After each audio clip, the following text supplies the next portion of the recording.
शायद अब्बास, आज दिन है उस्तादों को याद करने और उनकी तौक़ीर का ऐलान करने का।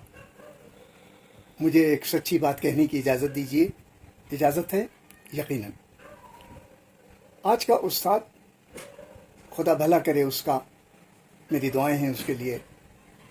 मैं ख़ुद भी इस मनसब पर तकरीबन 40 साल पहले मुसलसल खिदमत सरअंजाम देता रहा, और अब भी मेरी ख्वाहिश है मेरी आखिरी सांस भी बतौर उस्ताद के पहचान बन जाए।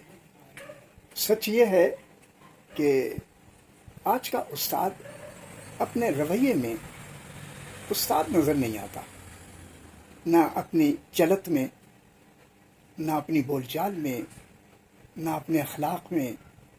ठीक है, कुछ ऐसे होंगे, बिलाशुबा होंगे, लेकिन बहुत से जो सिर्फ पेशे के तौर पर आए हैं यहाँ, मैं उनकी बाबत गुफ्तगू कर रहा हूँ। मेरा पैगाम यह है कि उस्ताद को अपने मज़मून का भरम रखने के लिए हर दम तैयार रहना चाहिए। कोई लम्हा ऐसा न हो कि किसी लम्हे वो शिकस्त खा जाए अपने मज़मून के हवाले से।